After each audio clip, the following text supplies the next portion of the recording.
తద్వజ్జీవత్వం బ్రహ్మణి తద్వజ్జీవత్వం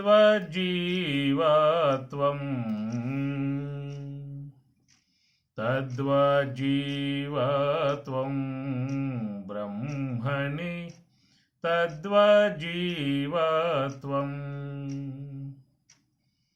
యద్వత్తో యే చంద్రద్విత్వం యద్వన్ముకురే ప్రతిబింబత్వం తద్వజ్జీవత్వం బ్రహ్మణి తద్వజ్జీవత్వం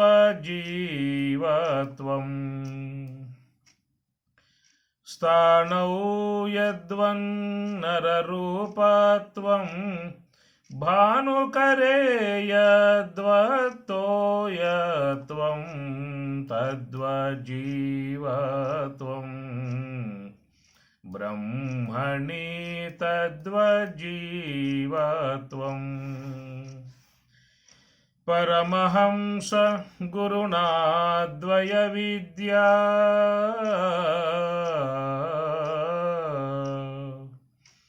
పరమహంస గురుణాద్వయ విద్యా భణితాధికృత మాయా విద్యా తద్వజ్జీవత్వం బ్రహ్మణి తద్వజ్జీవత్వం తద్వజ్జీవత్వం బ్రహ్మణి తద్వజ్జీవత్వం.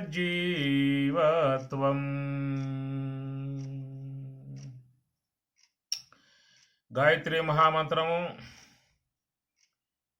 ఆయాతు వరదా దేవి అక్షరం బ్రహ్మ సంహితం గాయత్రీం ఛందసాం మాతేదం బ్రహ్మజస్వమి యదహ్నాత్తు కురుతే పాపం తద్రాత్ర్యాత్ ప్రతిముచ్యతే యద్రాత్ర్యాత్ కురుతే పాపం తద్రాత్ర్యాత్ ప్రతిముచ్యతే సర్వవర్ణే మహాదేవి సంధ్యా విద్యే సరస్వతి. గాయత్రి మహామంత్రాంశాలని మనం సుదీర్ఘ ప్రయాణముగా సాగిపోతా ఉన్నది. ఒక్కొక్క అంశం తీసుకుంటూ ఉంటే అది ఒక మరి ఆ విధంగా పైన ప్రయాణం జరుగుతూ ఉన్నది. కొంచెం లోతుగా పోయే అంశాలు వస్తూ ఉన్నాయి, పైన ఉండే అంశాలు వస్తూ ఉన్నాయి. మరి స్వామివారి బోధ అందుకోవాలంటే మనస్సు అనే దాన్ని ఇక్కడ అర్పించాల్సి ఉంటుంది. మయ్యేవ మన ఆదస్వ మయి బుద్ధిం నివేశయ అని స్వామి చెప్పినట్లుగా, అయ్యా అర్జున, నా బోధ నీకు అర్థం కావాలని చెప్పనంటే నీ మనస్సు నా యందు ఉంచాలని చెప్పని అన్నాడు గీతాచార్యుడు. అట్లా ఇక్కడ లక్ష్మణార్యులు స్వామివారు కూడా నా బోధ మీకు అర్థం కావాలంటే నీ మనస్సు నా యందు పెట్టాల్సి ఉంటుంది అని చెప్పి అంటూ ఉన్నారు. ఎందుకంటే గబగబా వెళ్ళిపోవచ్చు, దానికేం లేదు. ఇప్పుడు మొన్నోసారి మనం ప్రశ్నోపనిషత్తులో కూడా ఒక ప్రశ్న ఆ పూట పూర్తి చేసుకున్నాం, పరుగులు తీసాం. అందరికీ సంతృప్తి అనేటువంటిదిగా అనిపించాల, ఎట్లా స్వామి అనేటువంటి భావనగా ఎదురు చూశారు. మరి ఆ విధంగా ముందుకు పోదామా అని చెప్పనంటేనేమో మనసు ఒప్పుకోవట్లా. పని విచారణ దీర్ఘంగా తీద్దామా అంటే కదలట్ల బండి, రథం కదలటం లేదు. మరి మనసులోనేమో ఎప్పుడు అయిపోతుంది అబ్బా ఇది, ఎప్పుడు ఎత్తుకున్నాం తీసుకుని, మనం ఉండంగా అవుతుందా, మనం పోయాక పూర్తి అవుతుందా అనేది కొంతమందిలో ఉన్నటువంటి సందేహం. అందువల్ల ఏం చేయాలి అర్థం కాని వ్యవహారము. ఓ మహాత్ముడు అది చెప్పాడు, స్వామి మీరంత లోతుగా పోతే ఎవరికి అర్థం అయ్యే అవకాశాలు ఉన్నాయా అని చెప్పి అడిగాడు ఒక ఆయన గారు. మరి ఏం చేయాలి, లోతుగా పోకపోతేనేమో జిజ్ఞాస గల వాళ్ళకి సంతృప్తినివ్వదు, లోతుగా పోతేనేమో సామాన్యాంశముగా ఉన్నటువంటి వాళ్ళకేమో అందుబాటులో ఉండే విధానంగా లేదు. అందుచేత దాన్ని ఎదురు చూస్తామే అంతే, ఇంకో మార్గం లేదిక. శకూర పక్షుల్లాగా ఎదురు చూస్తామే. అందే అంశాలు అందుతూ ఉంటాయి, అందని అంశాలు దాటిపోతూ ఉంటాయి. కనుక అందిన వారికి అందుకుంటూ ఉండటమే. మాకు అందలేదు అనేటువంటి భావన ముఖ్యంగా రాకూడదు. ఎందుకంటే ఇప్పుడు ప్రైమరీ స్కూల్లో ఉన్నవాళ్ళు ప్రైమరీ స్కూల్లో కూర్చుంటారు. హై స్కూలు స్టేటస్ పరిధి ఉన్నటువంటి వాళ్ళు దాంట్లో హై స్కూల్లో కూర్చుంటారు. కాలేజీ విధానం కలిగినటువంటి వారు కాలేజీ క్లాసుల్లో వాళ్ళు కూర్చుంటారు. కనుక ఎవరికి చెప్పే మాస్టరు అధ్యాపకులు వాళ్ళకు ఉంటారు. అయితే మంది ఎట్లా ఉందని చెప్పినంటే ప్రైమరీ స్కూల్ వాళ్ళు కూర్చున్నారు, హై స్కూల్ వాళ్ళు కూర్చున్నారు, కాలేజీ వాళ్ళు కూర్చున్నారు, పిహెచ్డి వాళ్ళు కూడా కూర్చున్నారు. ఏమి మా నమశివ గారు అయితే కొంతమందిని మధ్యలో యాడ్ చేస్తూ ఉంటాడు. వాళ్ళు మధ్యలో జాయిన్ అవుతారు. మన ప్రయాణం సుదీర్ఘముగా ఎక్కడి నుంచో నడుస్తూ ఉంది బండి. జరిగే విషయాలలో గతంలో బాగా మననం చేసుకున్నాం కాబట్టి ఆ విషయాలు వినేటువంటి విధానంలో సులభంగా మనసుకు అర్థమయ్యేటువంటి వాళ్ళు ఉంటారు, వాళ్ళకి అర్థమవుతూ ఉంటాయి. కానీ కొత్తగా జాయిన్ అయినటువంటి వాళ్ళకి ఏంటంటే దిక్కుతోయిన వ్యవహారం అయిపోతుంది. ఎందుకంటే మనం ఆ తరహాలో పోతున్నాం కదా, గతంలో చెప్పుకున్నాం, పలుమార్లు చెప్పుకోవటం అయ్యింది. ఇక మళ్ళా కొత్తగా జాయిన్ అయినటువంటి వాళ్ళ నుంచి మళ్ళీ ప్రారంభం చేసుకోవటం ఎట్లా ఉంటుందని చెప్పనంటే దానికి ఒక సామెత ఉన్నది. రెడ్ వచ్చి మొదలెత్తుకున్నట్లుగా అని చెప్పని ఒక సామెత ఉంటుంది. ఇట్లా చేసుకుంటూ పోతే ఏమవుతుందంటే మళ్ళీ ఇంకో వ్యక్తి జాయిన్ అవుతాడు, మళ్ళీ ఆయన కోసం మళ్ళీ అక్కడి నుంచి మళ్ళీ ప్రారంభం చేసుకోవాలి. ఇది కుదిరే వ్యవహారం కాదు. కాబట్టి కొత్తగా వచ్చిన వాళ్ళు కూడా వింటూ ఉంటే మధ్యలో వస్తూ ఉంటాయి విషయాలు, అర్థం కానివి వస్తూ ఉంటాయి, అర్థమయ్యేవి కూడా వస్తూ ఉంటాయి. అది ముఖ్యంగా గమనించుకోవాల్సి ఉంటుంది. చెబుతూ ఉంటారు మామూలుగా, చెప్పడానికి ఏముందయా చాలా తేలిక అని చెప్పని అంటారు. ఏమి ఒక పూట మీరు చెబితే మీకు అర్థం అవుతుంది సబ్జెక్టు మీద, ఒక శ్లోకం మీద మీరు మాట్లాడితే ఒక పూట మీకు అర్థం అవుతుంది. చెప్పడం చాలా తేలికయ్యా అని చెప్పనే మాట ఎంతవరకు సమన్వయమవుతుందో తెలుస్తుంది. ఏమి ఎంత ఉపన్యాసం చేయాలని చెప్పనంటే సమన్వయ విధానం ఎంతో కావాల్సి ఉంటుంది. స్వామివారు మీరు కొంచెం లోతుగా చెప్పండి ఎట్లా అంటాడు ఒక భక్తుడు వచ్చి. సరే ఆయన కోసంగా లోతుగా పోయామనుకో ఇంకొకటి వస్తాడు, ఏ స్వామి అంత లెక్కపోతే మాకు ఎట్లా అర్థమవుతుంది, మాకేమైనా కొరుకుడు పడుతూ ఉన్నదా, ఒక్క మొక్క అర్థం కావట్లే మాకని చెప్పి అంటాడు వీడు. కాబట్టి వీళ్ళ కోసం చెప్పాలా వాళ్ళ కోసం చెప్పాలి. వాళ్ళ మధ్యలో స్వామి కథలు చెబితే అక్కడక్కడ కొంచెం మనసుకు రంజకంగా ఉంటుంది, ఆ కథలు ఏమైనా చెప్పకూడదా అని చెప్పి అంటారు వాళ్ళు. సరే వాళ్ళ కోసం ఏమైనా కొన్ని కథలు ఏమైనా మధ్యలో ఆనందం కలగజేసి సంతోషం కలగజేసేటువంటివి చెప్పామనుకో, ఏ కథలు మాకు తెలియవా అంటాడు ఇంకొకటి వచ్చి. ఈ కథలు మేము ఎన్నోసార్లు విన్నాం, ఈ కథలు మాకు తెలియవా, మీ కథల కోసం వచ్చామని చెప్పానే అంటాడు ఆయన గారు. నిజంగా ఇది ఒక కత్తి మీద సామె. ఇంతమందిని సంతోషపరచాలి, ఇంతమందికి విషయాన్ని అందించాలని చెప్పనంటే అదొక మధ్య మార్గంలో పోయే విధానంలో వాళ్ళనే గమనించాలి, వీళ్ళనే గమనించాలి. కనుక మరి అందులో తాత్విక అంశం అయిపోయాయి. అదే రామాయణం భారతం అయితే సిక్కే లేదు. ఎక్కడున్నావురా అంటే అరణ్యంలో ఉన్నాం, అరణ్యవాసం చేస్తూ ఉన్నాం అని ఇట్లాగ అరణ్యవాసం నుంచి అజ్ఞాతవాసాలకు వెళ్ళిపోవచ్చు.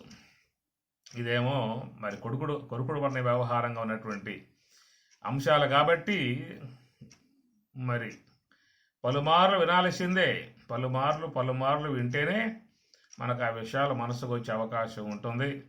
మరి స్వామివారు కూడా ప్రతిష్టాత్మకముగా అంశాలు మనకి చెప్పటం జరుగుతూ ఉన్నది.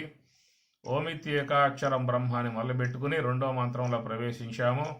ఆయాతు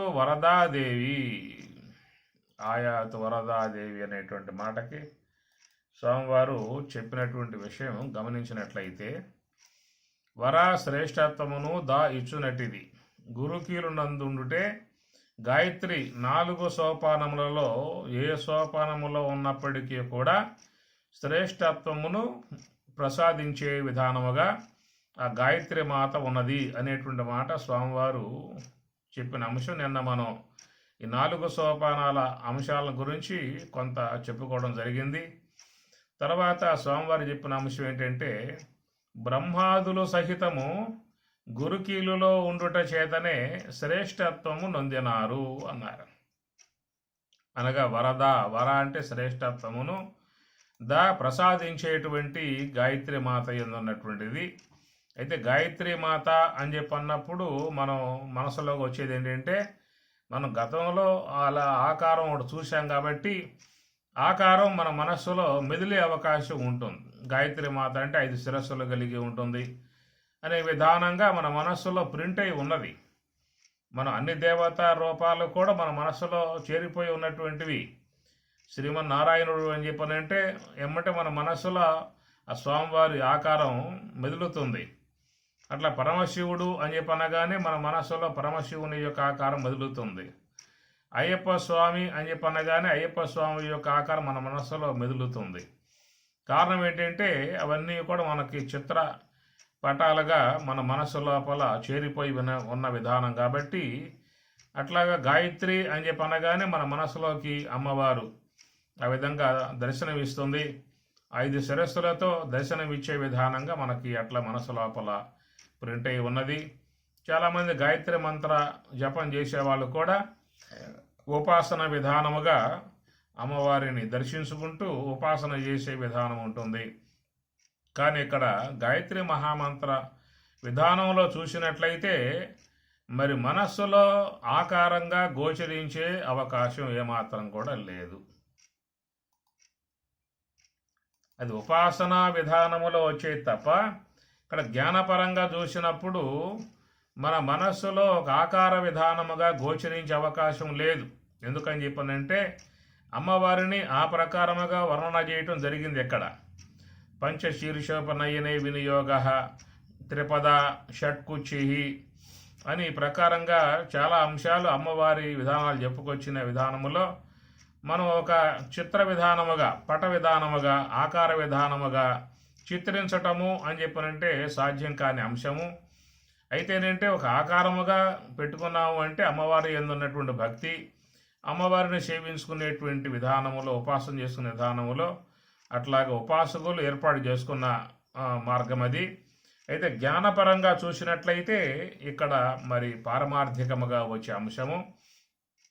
అందువల్ల మరి హంస గాయత్రి అని చెప్పి అన్నారు. ఆ హంసయే గాయత్రి మాతగా చెప్పేటువంటిది. ఇక్కడ రూపం లేదు, ఇక కేవలం ఒక మనస్సుతో గమనిక మాత్రమే తప్ప రూపం అనేది మెదిలే అవకాశం లేదు.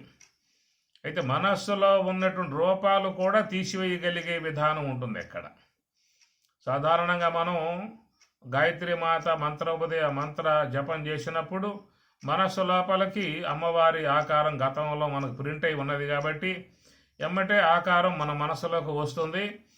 అది అట్లా అమ్మవారి ఆకారం చూస్తూ జపం చేసే విధానం అంతా కూడా ఉపాసన మార్గం. దాని ఉపాసన మార్గం అంటారు తప్ప జ్ఞాన మార్గంగా చెప్పరు. కాబట్టి జ్ఞాన మార్గం యోగ మార్గం అని చెప్పి అన్నప్పుడు మనస్సులో ఉన్నటువంటి ఏవైతే ఆకారాలు ఉన్నావో సమస్త ఆకారాలను కూడా పోగొట్టేటువంటి విధానం ధ్యానం.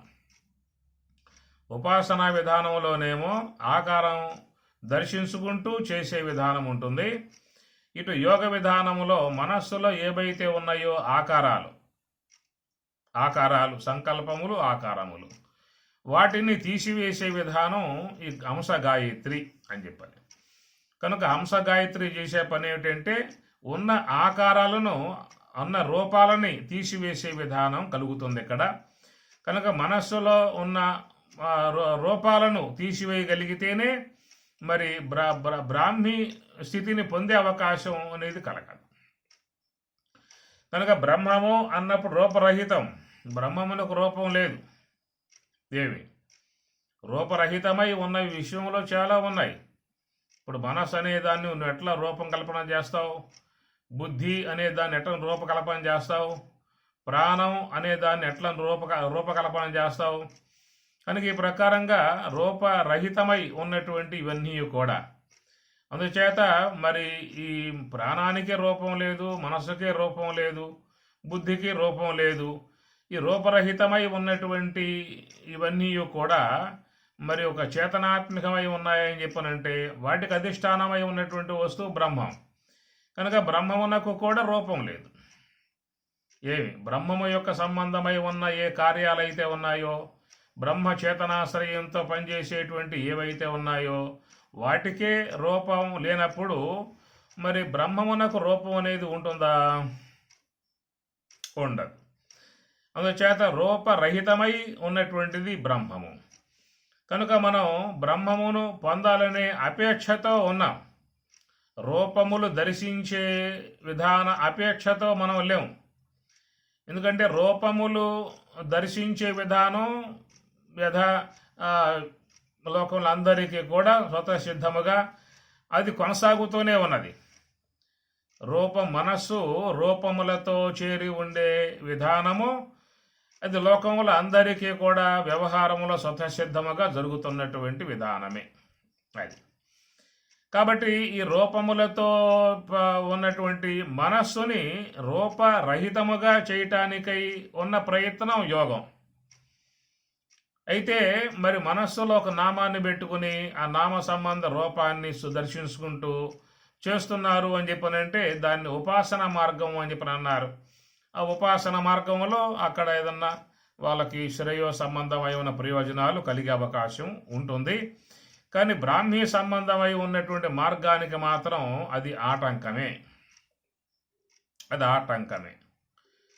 అందుచేత మనస్సులో ఏ రూపం ఉన్నా కానీ ఆటంకమే. ఎందుకంటే రూపరహితమై ఉన్నది బ్రహ్మం, రూపరహితమై ఉన్నది ప్రాణం, రూపరహితమై ఉన్నది మనస్సు. అట్లా మనస్సులో చేరి ఉన్నటువంటి రూపసహితమై ఉన్నటువంటివన్నీ కూడా మనస్సులో చేరి ఉన్నాయి. కనుక మనస్సులో రూపసహితమై ఉన్నటువంటి ఆకారాలు పోవాలని చెప్పనంటే ఆ మనస్సు హంస అనేటువంటి దాంతో సంబంధం కలగాలి.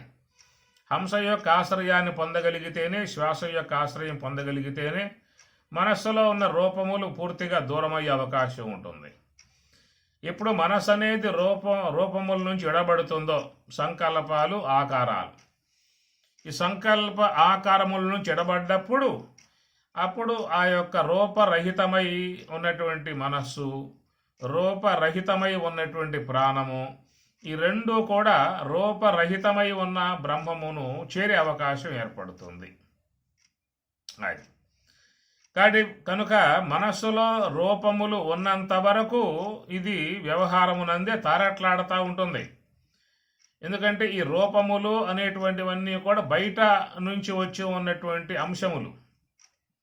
రూపములు బయట ఉన్నాయా, లోపల ఉన్నాయా అని అన్నట్లయితే బయట ఉన్నటువంటివి, అనగా ఆ రూపములన్నీ కూడా అగ్ని సంబంధము, జల సంబంధము, పృథివీ సంబంధం. ఈ పంచభూతములలో కూడా ఈ వాయువు, ఆకాశంలో రూపం లేదు. కానీ కేవలం అగ్ని, జలము, పృథివీ వాటి ఏంది రూపం ఉన్నది. ఈ ప్రకారముగా బయట ఉన్నటువంటి ఈ రూపములు అనేటువంటివన్నిటినీ కూడా మనస్సు తనలో నిశ్శబ్దం చేసుకున్నది. నిశ్శబ్దం చేసుకుని ఆ రూపములు కాడే నిలబడి ఉన్నదే తప్ప అది రూపరహిత స్థితిని అది పొందలేకపోతూ ఉన్నది. కారణం ఏంటని చెప్పనంటే రూపరహిత స్థితిని పొందటం అని చెప్పనంటే దానికి మరొక ఆలంబనం కలిగి ఉండాలి. ఆలంబనం లేకుండా తనకు తానుగా రూపముల నుంచి విడబడే అవకాశం లేదు. తనకు తానుగా రూపముల నుంచి విడబడే అవకాశం లేదు. దానికి ఒక ఆలంబనం మనం అందించాలి. ఆలంబనం అందించినప్పుడే అది రూపాల నుంచి బయటపడే అవకాశం ఉంటుంది. కనుక ఆలంబనముగా ఇచ్చిన విధానం ఏంటంటే హంస గాయత్రి, అది అమ్మవారు. దానికి స్వామివారు ఇక్కడ వరద శ్రేష్టత్వమును ప్రసాదించే విధానము ఈ గాయత్రి మాత యందు ఉన్నది. దీని ద్వారా వాళ్ళకు ప్రథమ, ద్వితీయ, తృతీయ, చతుర్థి సోపానములలో ప్రవేశించి ఉన్నటువంటి ఏ అంశమైనా కావచ్చుగాక దానిని గాయత్రి మాత శ్రేష్టత్వమును ప్రసాదించేదిగా ఉందనేటువంటి మాట ఇక్కడ మనం చెప్పుకోవడం జరుగుతున్నది. ఆయాతు వరదా దేవి, వరద అంటే శ్రేష్టత్వమును ప్రసాదించే విధానము. శ్రేష్టత్వమును ప్రసాదించుట అంటే అది శ్వాసపై నిఘా కావచ్చు, ప్రత్యేగాత్మపై తత్వమసి మహావాక్యంపై నిఘా కావచ్చు, అహం బ్రహ్మాస్మి అనేటువంటి దాని నిఘా కావచ్చు. ఈ ప్రకారముగా ఉన్నటువంటి అనుభవాలకు కారణమై ఉన్నటువంటి అనుభవాలు పొందటానికి హేతువై ఉన్నటువంటి ఈ హంస గాయత్రి ఆమె ఆ శ్రేష్టత్వమును ప్రసాదించేటువంటిదిగా వరద, వర అంటే శ్రేష్టత్వమును ప్రసాదించే విధానం అని చెప్పనంటూ బ్రహ్మాదుల సహితము కూడా మరి వాళ్ళు కూడా ఈ విధముగా ఉండే మరి శ్రేష్టత్వమును పొందగలిగిరి అని చెప్పిన అన్నాడు. అది ఇక్కడ ఏంటంటే బ్రహ్మాదులు సహితము కూడా అంటే బ్రహ్మాదులు అంటే బ్రహ్మదేవుడు మొదలు సకల దేవతలు అనే అంశం వస్తుంది. బ్రహ్మాదులు అన్నప్పుడు బ్రహ్మదేవుల వారితో కూడా సకల దేవతలు అందరూ కూడా మరి ఈ గాయత్రి మాత ఆశ్రయం ద్వారానే వారు కూడా శ్రేష్టత్వమును పొందిరి అనేటువంటి విధానం స్వామి చెప్పినటువంటి మాటలు. అయితే ఇక్కడ చూసినట్లయితే దేవతలు సహితము కూడా బ్రహ్మజ్ఞానం పొందాలని చెప్పి అన్నట్లయితే వారు కూడా మానవ దేహంలోకి రావాల్సి ఉంటుంది.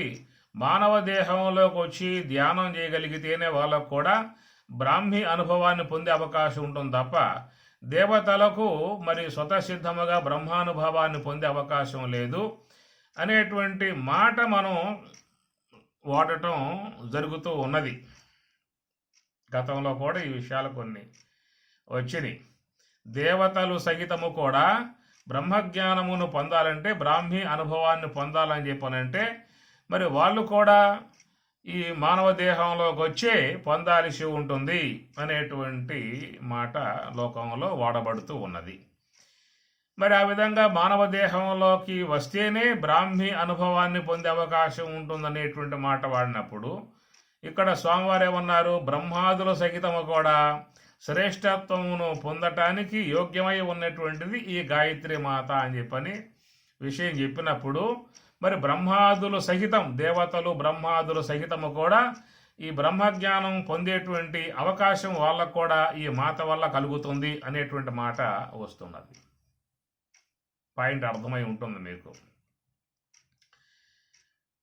ఈ ప్రకారముగా ఈ గాయత్రి అంటే ఇక్కడ మీరు గమనించాల్సింది కేవలం హంస గాయత్రి అని ఇప్పుడు అన్నారు. ఏమి సోహం అన్నాం, హంస అన్నాం, శబల బ్రహ్మ అన్నాం, మహాకారణము అన్నాం, ఓంకార స్వరూపం అని చెప్పిన అన్నాం. అన్నీ కూడా ఇక్కడ వచ్చేటువంటి అంశాలే. ఎవరైనా కానీ ఇక్కడి నుంచే మోక్షం యొక్క మార్గంలో ప్రవేశించాల్సి ఉంటుంది.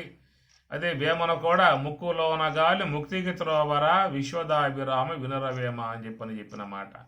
ముక్కులోన గాలి ముక్తికి త్రోవరా అని చెప్పనేటువంటి మాట ఆయన చెప్తాడు. కాబట్టి ఆ ప్రకారముగా ఎవరు ఆ మార్గంలో పయనించేటువంటి యొక్క ఉద్దేశం ఉన్నప్పటికీ కూడా హంస యొక్క ఆశ్రయం ద్వారానే పొందాల్సి ఉంటుందనేటువంటి విషయంలో మరి 4 సోపానాలు ఈ లోకంలో ఉన్నటువంటి అందరూ కూడా అందుకోగలుగుతూ ఉన్నారు అని అన్నప్పుడు మనం చూసినట్టయితే భారత భాగవత రామాయణాదుల యందు అన్నింటిలో యందు కూడా మరి అందరూ కూడా ఈ మార్గం ద్వారానే బ్రాహ్మీ అనుభవాన్ని పొందటం అనేటువంటి అంశముగా చెప్పటం జరుగుతుంది. భాగవతంలో చూసినట్లయితే శమీక మహర్షి కూడా ఇటు ఈ ధ్యానము ద్వారానే వారు మరి దివ్యత్వమును పొందగలిగారు. మెలగుట సాలించి మీలిత నేత్రుడై శాంతుడై కూర్చుండి జడతలేక ప్రాణమనో బుద్ధి పంచేంద్రియంబులు బహిరంగ వీధుల బారనీక జాగరణాదిక స్థానత్రయము దాటి పరమమై ఉండిడి పదము తెలిసి బ్రహ్మభూతత్వ సంప్రాప్త విక్రయుడై బ్రహ్మభూతత్వ సంప్రాప్త బ్రాహ్మీ అనుభవాన్ని పొందినట్లుగా మరి భాగవతంలో చెబుతున్నటువంటి అంశం.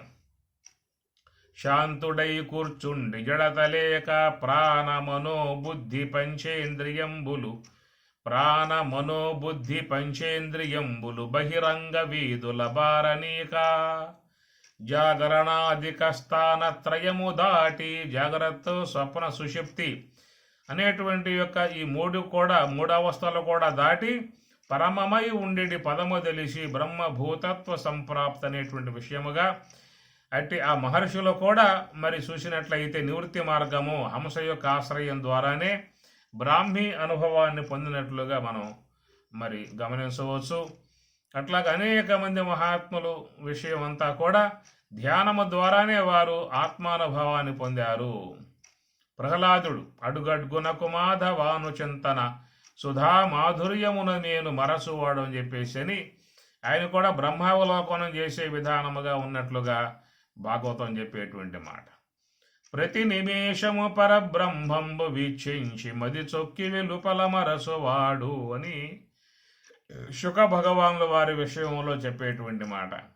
ప్రతి నిమేషము పరబ్రహ్మంబు వీక్షించి, ప్రతి అనుక్షణము కూడా ఆ బ్రహ్మమునే దర్శిస్తూ వెలుపల మరచువాడు, ఈ విశ్వాన్నినే మరిచిపోయి కేవలం బ్రహ్మమునందే ఉండే విధానముగా శుక భగవానుడు బ్రాహ్మీ అవలోకనం చేసేవాడుగా చెప్పేటువంటి స్థితి.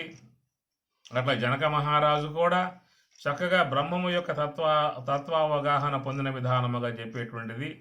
ఎవరు ఈ విధముగా బ్రహ్మమును దర్శించే ఉద్దేశం ఉన్నప్పటికీ కూడా వారందరూ కూడా నివృత్తి మార్గం వైపుకు పోవాల్సి ఉంటుంది. కనుక ప్రవృత్తి మార్గం ద్వారా పొందబడే విషయముగా చెప్పటం లేదు శాస్త్రం. నివృత్తి మార్గము ద్వారానే పొందాల్సి ఉంటుంది.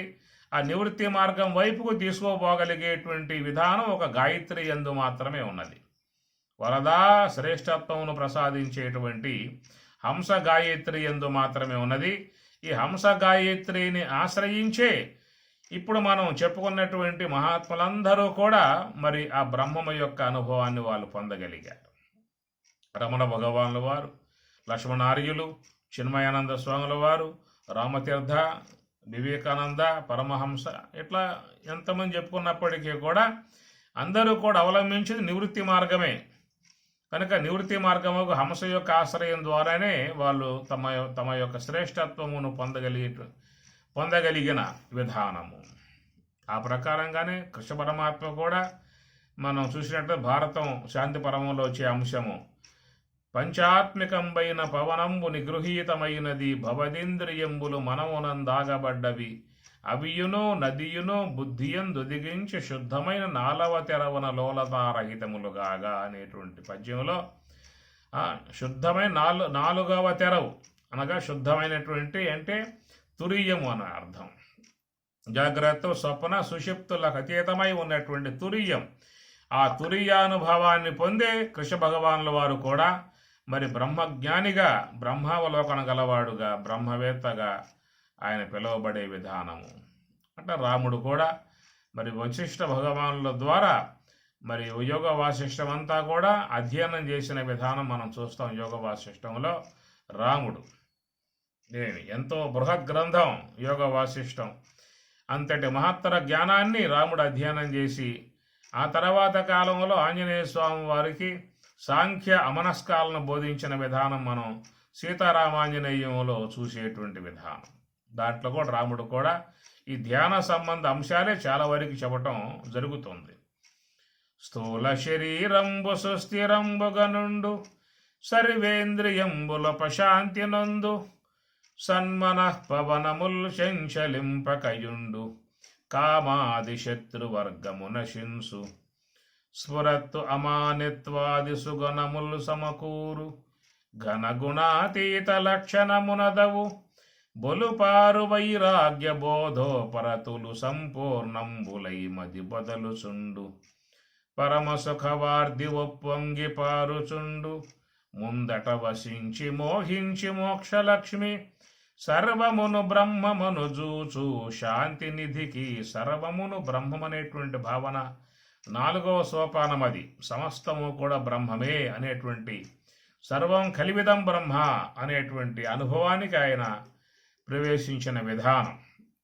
స్వామివారు చెప్పినట్లుగా సోహం తత్వమసి అహం బ్రహ్మాస్మి సర్వం కలివిదం బ్రహ్మ, ఈ 4 సోపానాలు అనేటువంటి విషయంగా చూసినప్పుడు మనకి పద్యంలో 4 సోపానాల అనుభవ విధానం మనకి తెలియబడుతుంది.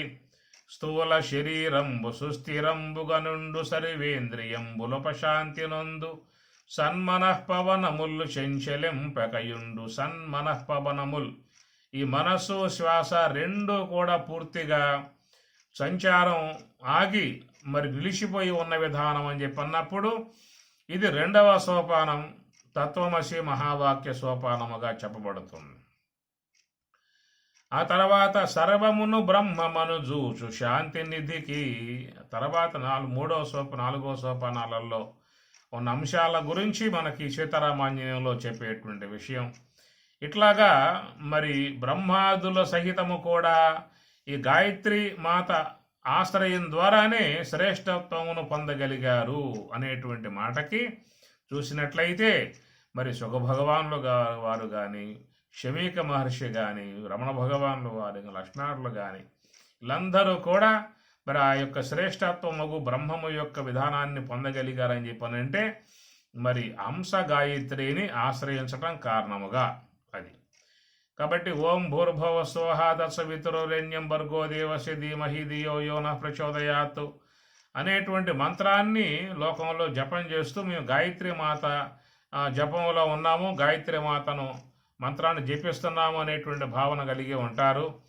కనుక ఆ మంత్రములో చెప్పేటువంటి అంశములు కూడా చూసినట్లయితే పారమార్థిక భావం తెలియజేసేటువంటివిగా ఉన్నాయి.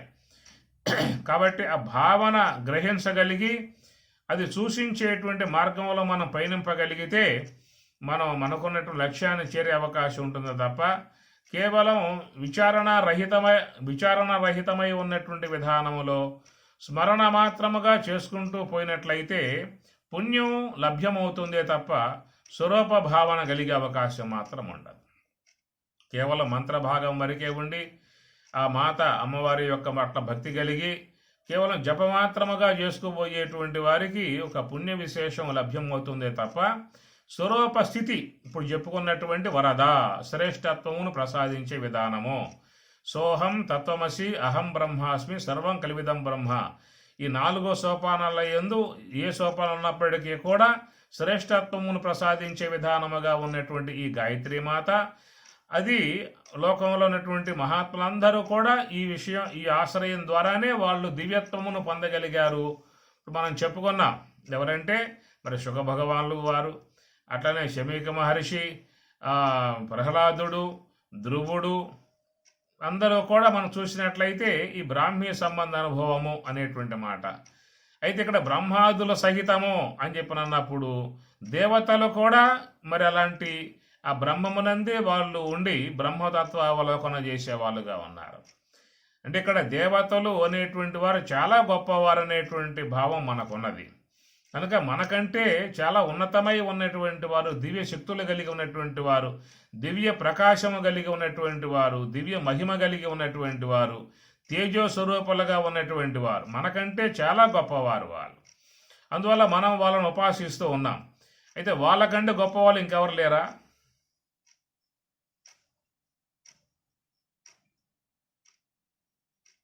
ఎలా మీరు? కాబట్టి వారికంటే గొప్పవారు అని చెప్పి అన్నప్పుడు బ్రహ్మం అది. ఎందుకంటే మనందరం కూడా ఆయా దేవతలను ఉపాసిస్తున్నాం కదా. లోకలందరూ ఏదో దేవత పట్ల భక్తి కలిగే ఉన్నారు.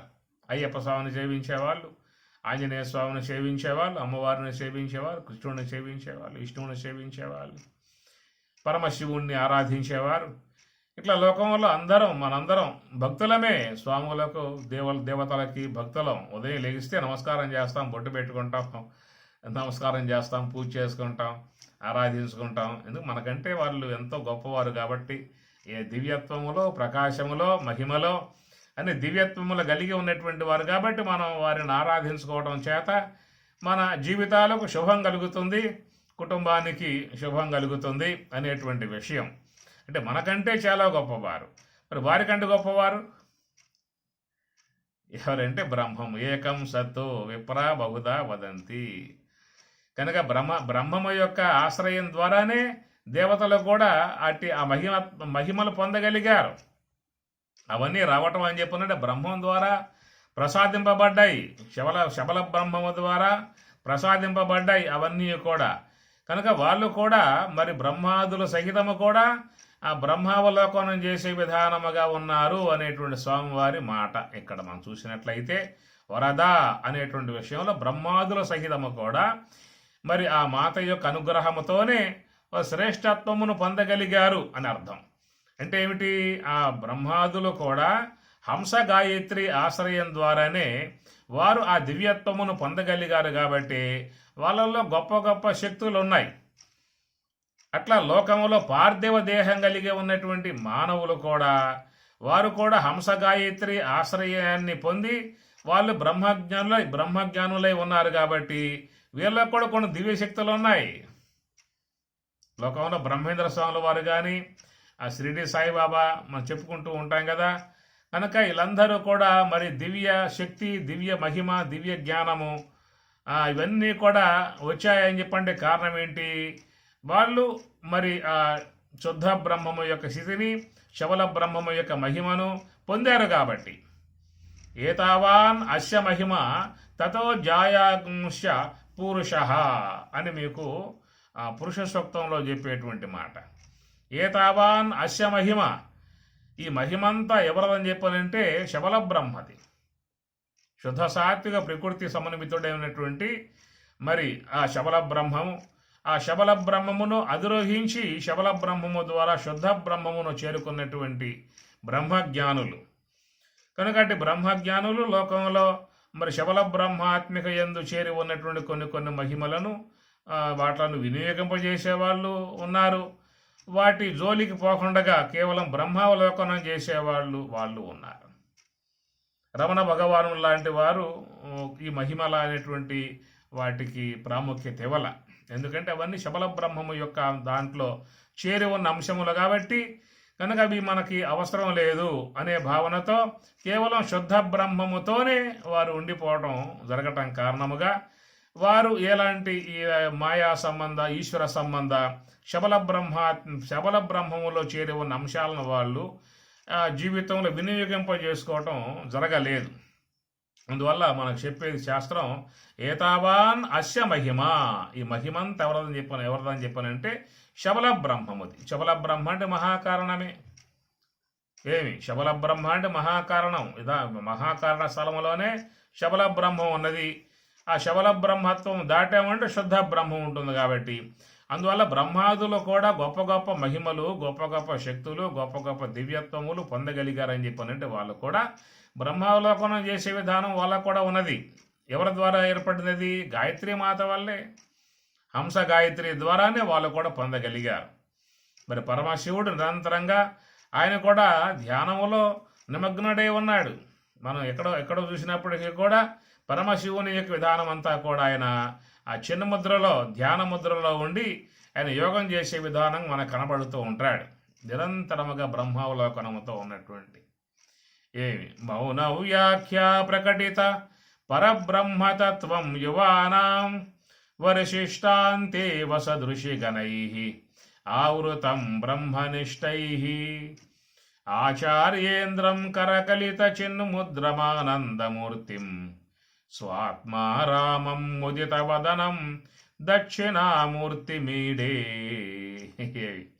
దక్షిణామూర్తి పరమశివుడు కూడా ఎట్లా ఉన్నాడు అని చెప్పనంటే కరకలిత చిన్ముద్రమానందమూర్తిం. కర అంటే హస్తం, చెయ్యి. కరకలిత చిన్ముద్ర, అది చిన్ముద్ర అని చెప్పి అన్నారు.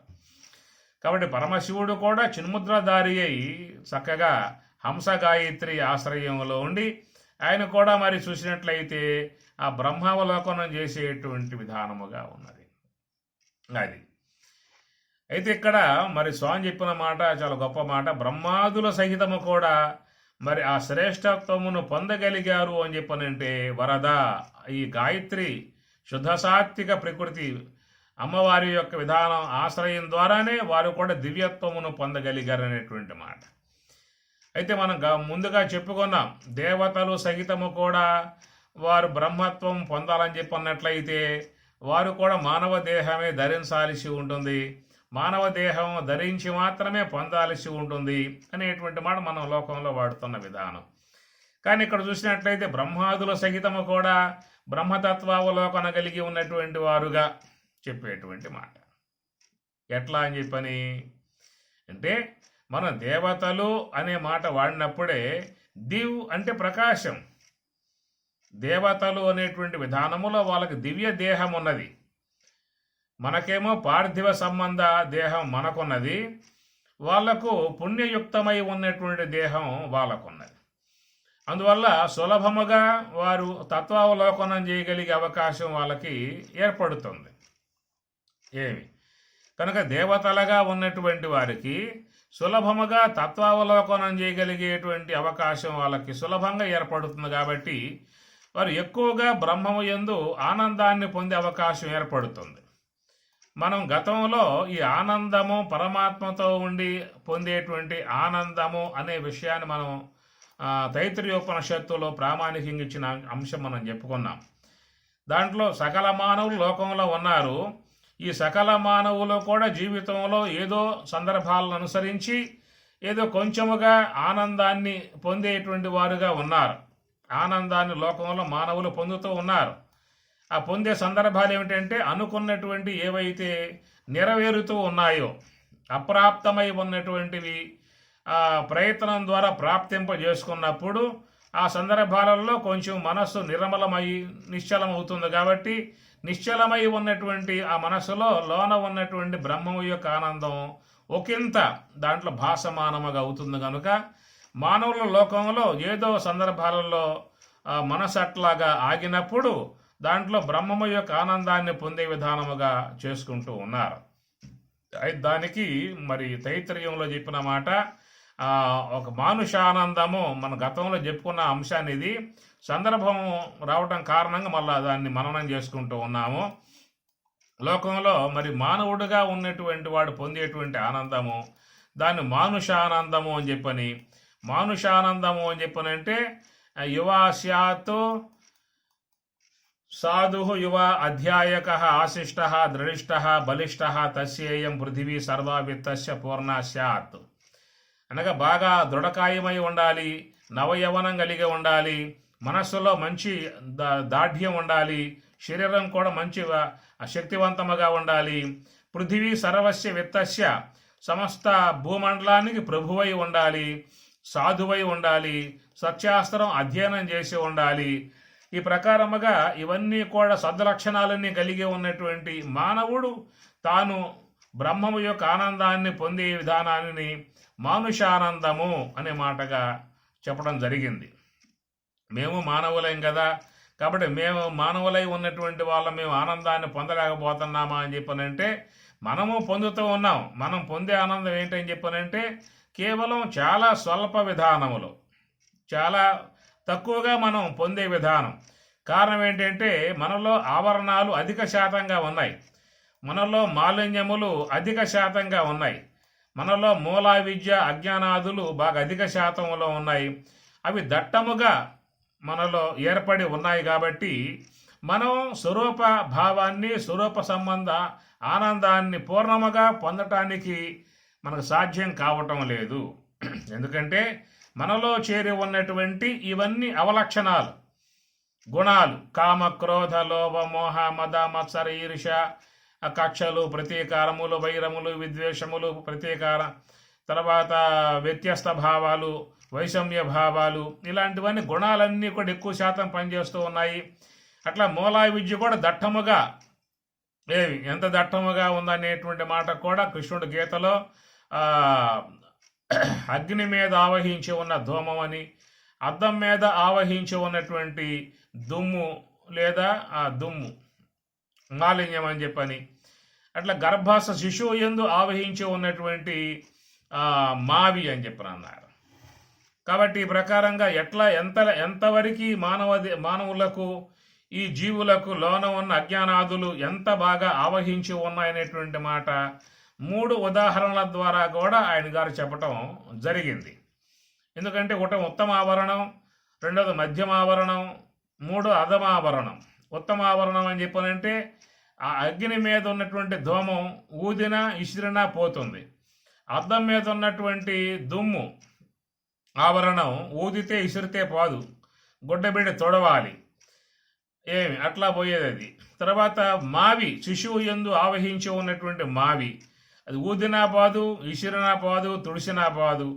దానికై అధిక పరిపక్వం కావాలి, అది విచ్ఛిన్నం కావాలి, ఆ పొర పోవాల్సి ఉంటుంది. ఇట్లా మానవుల యందు ఉన్నటువంటి ఆవరణాదులు ఇంత దట్టముగా వ్యాపించి ఉన్నాయనేటువంటి మాట మనకి మహాత్ములు చెబుతున్నటువంటి అంశం. అది భాగవతంలో కూడా అచ్చపు చీకటిన్బడి గృహవ్రతులై విషయ ప్రవిష్టులై చచ్చుచుబుట్టుచు మరల చెరివిత చెరివినులైన వారికి జెచ్చర పుట్టునే.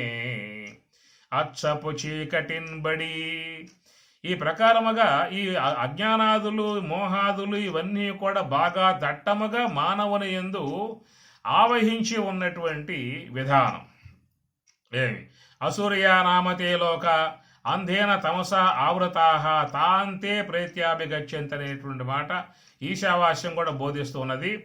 ఇంత దట్టమై ఉన్నటువంటి ఆవరణాదులు, మనో సంబంధ ఆకారాలు కానీ, అవిద్యా సంబంధ ఆవరణము కానీ, మనో సంబంధ వికారాలు కానీ, ఈ గుణాదులు కానీ, ప్రతీకారములు, వైరములు, విద్వేషములు, మోహములు, కక్షలు, ఇవన్నీ గుణ సంబంధ ప్రకోపములు కానీ, ఇన్నింటి విధాయకములో మనం బ్రహ్మము యొక్క స్వరూప ఆనందాన్ని పొందటానికి మనం చాలా దూరములో ఉన్నామనేటువంటి విషయం అర్థమవుతుంది.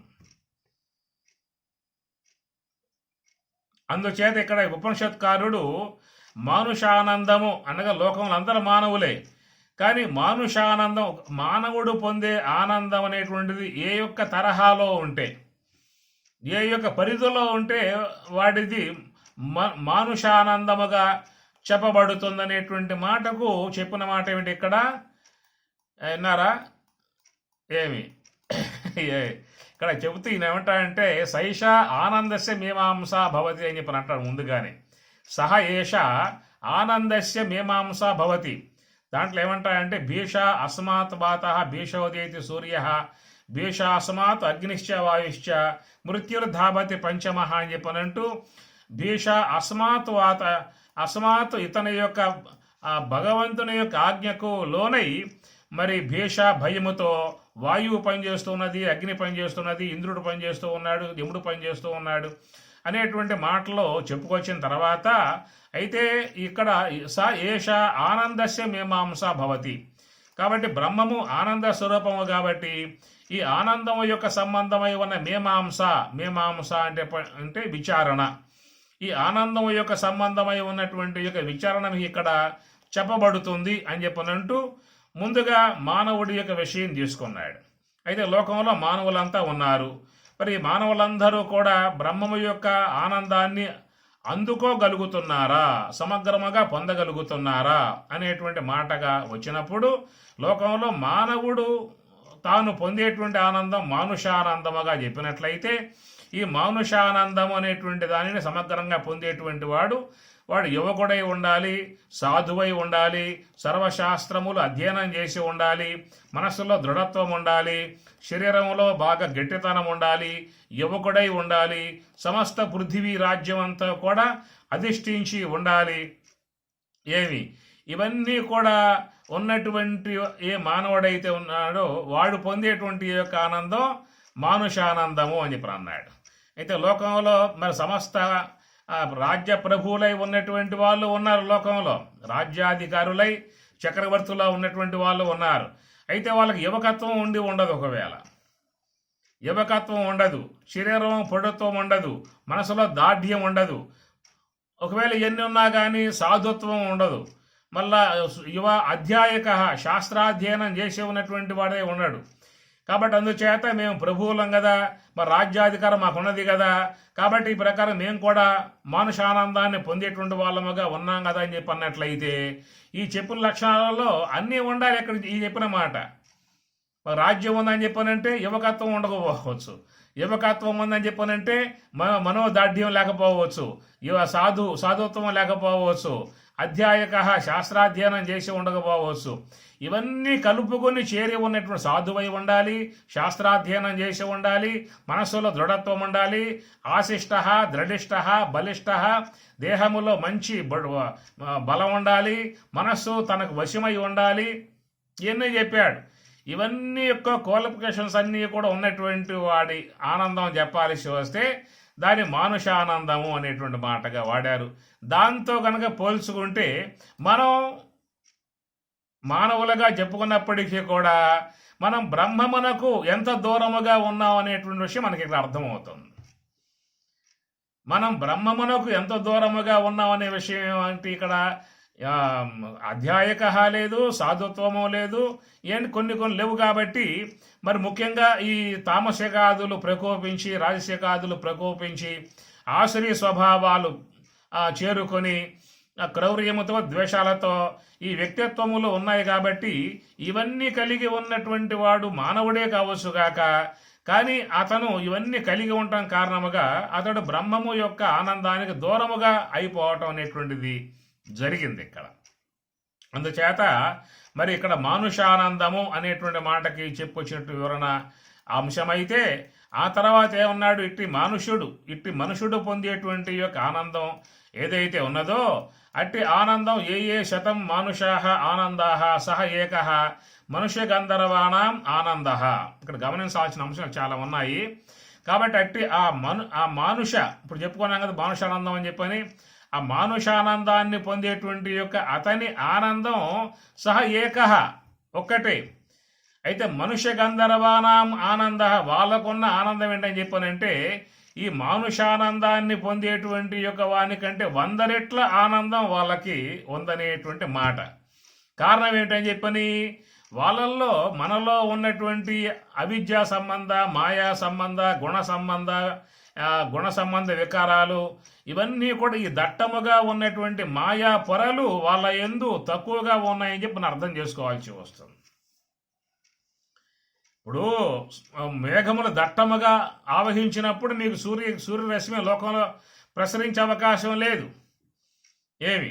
అందుచేత మానుషానంద ఏకః మనుష్య గంధర్వానాం శతానంద, 100 రెట్లు ఆనందము అని చెప్పి అన్నప్పుడు వాళ్ళల్లో ఉన్నటువంటిది ఏంటంటే ఆ దివ్యత్వము, ఆ ప్రకాశము, శుద్ధత్వము, శుద్ధ సాత్వికత్వము ఇవన్నీ కొంచెం ఎక్కువగా ఉన్నాయి. కాబట్టి వాళ్ళు మనుషుని కంటే ఆ పొందే ఆనందంలో ఎక్కువ శాతాన్ని వాళ్ళు పొందగలుగుతూ ఉన్నటువంటి విషయం ఏమి.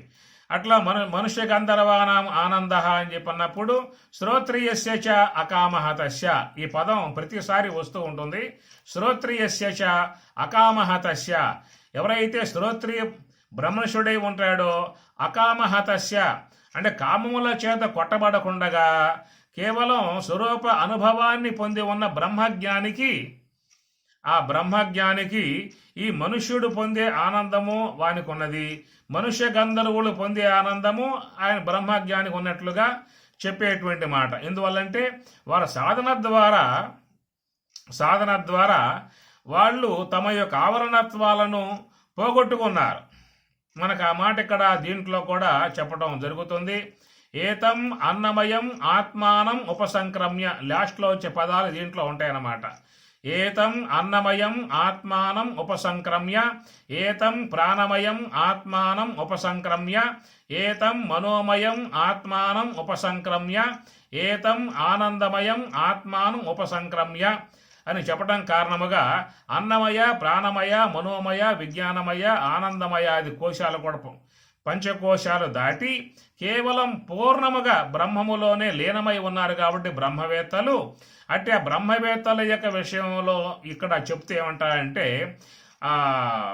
మానుషానందం అనేటువంటిది బ్రహ్మజ్ఞాని యందు ఉన్నది, మనుష్య గంధర్వుల యొక్క పొందే ఆనందం కూడా బ్రహ్మజ్ఞాని యందు ఉన్నది. ఎందువల్ల అంటే ఈ పంచకోశములు అధిరోహించి వాళ్ళు కేవలం బ్రహ్మమునందు మాత్రమే లీనమై ఉన్నారు. కాబట్టి అట్లా చూసినప్పుడు ఇక్కడ మరి మనుష్య గంధర్వుల యొక్క ఆనందంలో ఒక ఆనందం అయితే 100 రెట్ల ఆనందము పితరులు, వాళ్ళ ఆనందం ఒక్క ఆనందం అయితే వాళ్ళు పొందే ఆనందం యొక్క విధానములో 100 రెట్ల ఆనందము దేవతలు పొందేటువంటి యొక్క ఆనందం ఒక భాగమైతే దానికంటే 100 రెట్ల ఆనందాన్ని ఇంద్రుడు, ఇట్లాగా మనకి దాంట్లో చెప్పటం జరుగుతుంది. అయితే అసలు ఈ బ్రహ్మానందం అనేటువంటిది ఈ లెక్కను చూసినట్లయితే ఎంత ఉందో అనే అంశం. ఎందుకంటే ఏ స్థాయిలో ఉన్నటువంటి వాడికి ఆ స్థాయి యొక్క గొప్పతనం అనేటువంటి యొక్క భాగమే ప్రకృతి ప్రసాదించింది. ఏ స్థాయిలో జీవించేటువంటి వానికి ఆ స్థాయి ఎందే గొప్పతన విధానాన్ని కూడా ప్రకృతి ఆ జీవికి ప్రసాదించింది. చీమ చూడండి, ఆ చీమను ఏమన్నా చంపబోతే అది పరుగులు తీస్తూ ఉంటుంది. ఒక ఎలుక చూడండి, ఆ ఎలుకను చంపబోతే అది పరుగులు తీస్తూ ఉంటుంది. ఒక పిల్లిని చంపబోతే అది పరుగులు తీస్తూ ఉంటుంది. అట్లా లోకంలో మీ కళ్ళము కనబడేటువంటి ప్రతి ప్రాణి కూడా తన యొక్క జీవితం అంటే దానికి చాలా ఇష్టముగా ఉన్నటువంటి భావన కనుక తన పరిధిలో తాను జీవించే విధానములోనే తనకు సంతృప్తి విధానముగా జీవించే విధానం ఉన్నది. అయితే ఇక్కడ బ్రహ్మానందము అని చెప్పన్నప్పుడు ఇది ఒక అపార విధానముగా చెప్పుకొచ్చేటువంటి మాటగా దీంట్లో చెబుతున్నది. ఆ అపార విధానమై ఉన్నటువంటి పరిధికి మనం చేరల.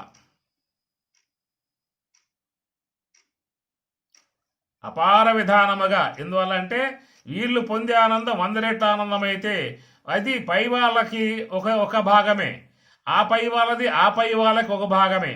అంటే ఏమిటి, ఎంతెంత అయితే లోపల ఆవరణములు తగ్గిపోతూ ఉంటాయో శుద్ధత్వం అనేది ఏర్పడుతూ ఉంటుందో ఆ శుద్ధత్వం ఏర్పడే కొద్దీ వాళ్ళకి లోపల ఉన్నటువంటి ఆనందాన్ని పొందే విధానం అనేది కలుగుతూ ఉంటుంది. ఇప్పుడు మనం కూడా ధ్యానములో ఉన్నప్పుడు ఎప్పుడైతే మనసు అనేది నిశ్చలమై నిర్మలమై శుద్ధమై అంతర్ముఖమై తన్మయత్వాన్ని పొందినప్పుడు ఆ తన్మయత్వంలో ఆ సాధకుడు వెళ్ళినప్పుడు ఆ బ్రహ్మానందంలో ఆయన చేరిపోయినప్పుడు అక్కడి నుంచి రావాలని చెప్పనంటే ఆ మనస్సు కూడా ఇష్టపడదు. అది ధ్యానములో ఆ స్థితికి పోయి ఉన్నటువంటి వారికి మాత్రమే అర్థమయ్యేటువంటి అంశము. అదే ప్రకారంగా చూడండి, మీరు బాగా అలిసి సొలిసి ఉంటారు. అలా ఉన్నటువంటి వారే ఒకసారి గాఢ సుషుప్తి స్థితిని మీరు పొంది ఉన్నప్పుడు ఎవరైనా కొంచెం డిస్టర్బ్ చేస్తే మీరు చాలా బాధపడతారు. ఏమంటే వాళ్ళని పక్కగా తొలగించేసి మళ్ళీ ఎమ్మటే మీరు ఆ స్థితికి వెళ్ళటానికి ప్రయత్నం చేస్తారు. అది మన జీవితంలో చాలామందికి కూడా అనుభవంలో ఉన్నటువంటి యొక్క విషయమే. కనుక బ్రహ్మానందమును పొంది ఉన్నటువంటి యొక్క మనస్సు దాని నుంచి మళ్ళీ విడబడి రావాలని చెప్పనంటే చాలా బాధపడేటువంటి పరిస్థితిగా ఉంటుంది. కనుక ఈ ప్రకారముగా అవిద్యాది ఆవరణాదులతో చేరి ఉన్నటువంటి ఆనందంలో మనం లీనమైనప్పుడే మనకు ఎంతగా అనిపించినప్పుడు ఆవరణ రహితమై ఉన్నటువంటి స్థితిలో ఉన్నటువంటి వాళ్ళకి ఎట్లా ఉంటుంది చెప్పండి. ఈ ఆవరణాదులన్నింటినీ పెట్టుకుని మనం సుషుప్తిలో పొందిన ఆనందం ఎంత మనకి మాధుర్యముగా ఎంత ప్రగాఢముగా ఎంత ఇష్టముగా మనకి ఏర్పడి ఉన్నటువంటి విషయము మనకే ఎట్లా ఉన్నప్పట్లయితే ఆవరణములు మొత్తం కూడా తొలగింపజేసుకుని నిరావరణ విధానములో నిరుపాధిక విధానములో ఉన్నటువంటి బ్రహ్మజ్ఞాని విషయంగా చెప్పినప్పుడు ఇక్కడ ఏమంటాడు, శ్రోత్రియస్య అకామహతస్య అని చెప్పనే విషయంలో బ్రహ్మజ్ఞాని విధానాన్ని చెప్పుకొస్తూ ఉన్నాడు. అందుచేత ఇక్కడ మనుషుల కంటే మనుష్య గంధర్వులు, వాళ్ళకంటే పితరులు, వాళ్ళకంటే ఇంకా ఆ పైన దేవతలు, వారికంటే ఇంద్రుడు, ఇవన్నీ చెప్పడం కారణం ఏంటంటే వాళ్ళందరూ కూడా దివ్య ప్రకృతితో చేరి ఉన్నారు. శుద్ధ సాత్విక ప్రకృతితో చేరి ఉన్నారు. శుద్ధ సాత్విక ప్రకృతితో చేరి ఉన్నారు కాబట్టి వారిని ఏమన్నాము, దేవతలు అన్నాం. దివ్ అంటే ప్రకాశం. కనుక ఈ ప్రకాశమానముగా ఉన్న విధానములో వాళ్ళు బ్రహ్మమును అవలోకన చేసే విధానం వాళ్ళకి సులభముగా వస్తుంది. అంటే గాయత్రి మాతే నివృత్తి మార్గంలో పోయే విధానములో వరద శ్రేష్టత్వం ప్రసాదించేటువంటి గాయత్రి మాతే. అయితే వాళ్లకు చాలా సునాయాసముగా పోయే అవకాశము, మనది ప్రయాసతో పోయే విధానము. ఎందుకు, మనలో చేరి ఉన్న అవలక్షణాలు, మనలో చేరి ఉన్న అజ్ఞానాదులు, మనలో చేరి ఉన్న సంస్కారాలు, మనలో చేరి ఉన్న మరి గుణాదులు, ప్రకోపాదులు, రజస్సు తమస్సుల యొక్క ప్రకోపాలు ఇవన్నీ కూడా బాగా మనం వ్యవహార విధానాలలో బాగా మునిగిపోవడం కారణముగా అవన్నీ దట్టముగా పెరిగిపోయాయి, గాఢముగా పెరిగిపోయాయి. ఈ గాఢముగా పెరిగిపోయి ఉన్న విధానాన్ని మీకు ఇందాక చెప్పుకున్నాం కదా, ఆ అగ్ని మీద పొగలాగా, ఆ అద్దం మీద దుమ్ములాగా, ఆ శిశువుపై మావిలాగా ఇన్ని చెప్పడం గల ఉద్దేశం ఏమిటి? ఇంత దట్టముగా లోపల పేరుకుపోయి ఉన్నాయని చెప్పని, అందువల్ల మనం ఆ బ్రహ్మము యొక్క ఆనందానికి చాలా దూరం అయిపోయి ఉన్నటువంటి విధానం కనుక మనం చేసే ప్రయత్నం చాలా ప్రయాసతో చేరి ఉంటుంది. క్లేశోధిక తరస్తేషాం అవ్యక్త అసక్త చేతసాం అవ్యక్తా హి గతిర్ దుఃఖం దేహవద్భి అవాప్యతే. క్లేశ అధికతర తేషాం అన్నాడు గీతలో. అవ్యక్త ఆసక్త చేతసాం, అవ్యక్తం అని చెప్పనంటే ఇంద్రియ అగోచరమై ఉన్నటువంటి ఈ యొక్క బ్రహ్మము యొక్క స్వరూప భావాన్ని పొందటానికై ప్రయత్నం చేసేటువంటి వారు మరి ఈ సాధనా విధానములో ఎదుర్కోవలసిన అంశం ఏంటని చెప్పనంటే క్లేశ అధికతర. ఎందుకు ఇవన్నీ మనలో మరి అనాత్మ వర్గం అంతా బాగా పెంచేసుకుని పోయాం కాబట్టి వాటిని జయించాల్సిన విధానం కూడా నీపైనే పడింది. నువ్వు ఏ భాగాలైతే పెంచుకుంటూ పోయావో ఆ భాగాలు తుంచి వేసుకోవటానికి కూడా నీవే. ఎవరో చేసి పెట్టే అవకాశం మాత్రం లేదు. ఉద్ధరేదాత్మనాత్మానం ఆత్మానం అవసాదయేత్ అని చెప్పి అన్నాడు కదా. ఎవరికి వారుగా ఎవరైతే పెంచుకున్నారో వారే తుంచుకోవాల్సి ఉంటుందే తప్ప ఎవరో వచ్చి చేసి పెడతారనేటువంటి మాట మాత్రం ఇక్కడ లేదు. అభ్యాసనతో కౌంతేయ వైరాగ్యేన చ గృహ్యతే. అయ్యి అర్జున, అట్లా పోవటం ఇబ్బంది కలగటం అది ఉన్నటువంటి వాస్తవ విధానమే. అయినా కానీ నువ్వు అభ్యాస వైరాగ్యముల ద్వారా నువ్వు సాధించుకోవాల్సి ఉంటుందనేటువంటి మాట అక్కడ వాడటం జరిగింది.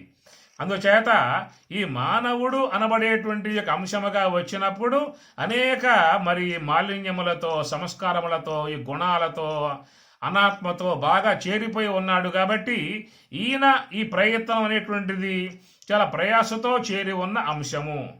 అది బహూనాం జన్మనామంతే జ్ఞానవాన్ మాం ప్రపద్యతే.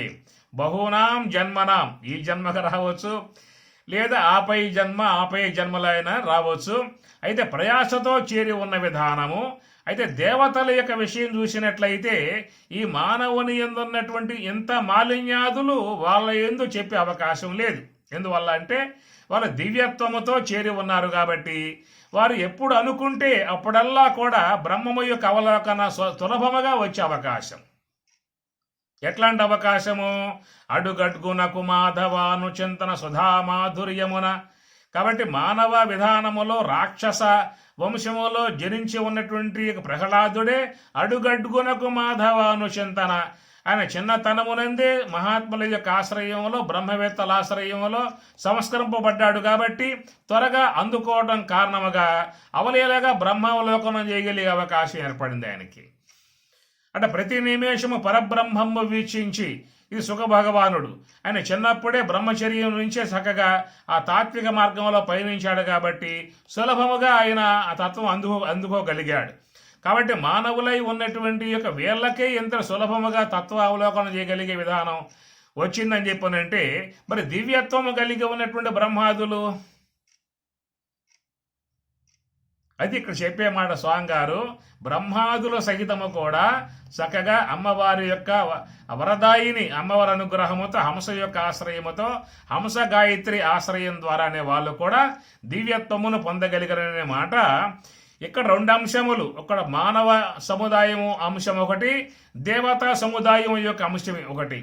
అయితే మానవ సముదాయము అని చెప్పన్నప్పుడు ఇక్కడ ఉన్న ప్రయాసలు వేరు, ఇక్కడ ఉన్న ఇబ్బందులు వేరు. ఎందువల్ల అనేకంగా దీంట్లో ఈ ఉపాధుల్లో చేరి ఉన్నాయి కాబట్టి వాళ్ళ విషయం చూసినట్లయితే వాళ్ళు శుద్ధ సాత్విక విద్యా అంశములో చేరి ఉన్నవాళ్ళు, మలిన సాత్విక అవిద్యా అంశములో చేరి ఉన్నటువంటి వారేమో మానవ సముదాయం అయితే, శుద్ధ సాత్విక విద్య అంశములో చేరి ఉన్నటువంటి వాళ్ళు దేవతా అంశములు కాబట్టి వాళ్లకు అంత ప్రయాస అనేది ఉండదు. అయితే ఎవరు పోవాలన్నా కూడా మార్గం మాత్రం ఒకటే, వరదా ఆయాతు వరదా దేవి. కాబట్టి ఈ యొక్క అమ్మవారు గాయత్రి ఓంకార స్వరూపము అనేటువంటి యొక్క ఆమె మహాకారణము యొక్క ఆమె ద్వారానే శుద్ధ బ్రహ్మములో చేరుకోవాలి. కాబట్టి ఈ మార్గములో పయనించే విధానములో మానవ సముదాయమేమో కొంత ఇక్కట్లతో సమస్యలతో కొంత ప్రయాసలతో ప్రయాణం చేసేదిగా ఉంటుంది. అది శుద్ధ సాత్వికముతో చేరి ఉన్న దేవతలేమో సులభప్రాయముగా దాంట్లో అవలోకనం చేసే విధానం ఉంటుంది. కాబట్టి నిరంతరముగా పరమశివుడు యోగ సమాధిలో ఉన్నాడు. నిరంతరముగా శ్రీమన్నారాయణుడు ఆయన యోగ నిద్రలో పడుకున్నాడు కదా మనం చెప్పుకున్న విషయం. ఆయన కూడా యోగ నిద్రలో ఉన్నాడు. అట్లనే శ్రీకృష్ణ పరమాత్మ కూడా యోగ సమాధి, రామచంద్రుడు కూడా యోగ సమాధి, ఆంజనేయ స్వాముల వారు కూడా యోగ సమాధి. ఇట్లాగా మనకి శాస్త్రం అంతా కూడా చెప్పేటువంటి మాట. బ్రహ్మేంద్ర స్వాముల వారు యోగ సమాధి, రమణ భగవానుల వారు యోగ సమాధి, వివేకానంద, లక్ష్మణార్యులు, అన్నయ్య తీర్థులు, శాస్త్ర స్వామి ఇట్లా చూసినట్లయితే వారందరూ కూడా తన సాధన ద్వారా చక్కగా బ్రహ్మావలోకనం చేయగలిగే విధానముగా వాళ్ళందరికీ లభ్యమయ్యింది. కాబట్టి ఇక్కడ బ్రహ్మాదులు సహితం అనే మాటగా స్వామి చెబుతూ, అంతకుముందేమో మరి 4 సోపానాలుగా సోహం, తత్వమసి, అహం బ్రహ్మాస్మి, సర్వం కలివిదం బ్రహ్మ, ఈ 4 సోపానాలలో ఉండి శ్రేష్టత్వమును పొందే విధానం మానవులు, అదే విధానములో దేవతలు బ్రహ్మాదులు కూడా అలాంటి స్వరూపభావాన్ని వాళ్ళు కూడా అమ్మవారి అనుగ్రహము ద్వారానే పొందగలిగారు అనే మాట చెప్పినప్పుడు, మానవుల యొక్క విషయంలో ప్రయాసతో చేరి ఉన్న విధానము, దేవతల విధానములో సునాయాసముగా చేరిపోయే ఉన్న విధానము, ఎవరు పోయినా కానీ మార్గం మాత్రం ఒకటే. ఓం సహనా భవతు సహనౌ భునక్తు సహ వీర్యం కరవావహై తేజస్వినావధీతమస్తు మా విద్విషావహై. ఓం శాంతి శాంతి శాంతి. హరి ఓం తత్సతు. శ్రీ గురుభ్యో నమః. హరి ఓం.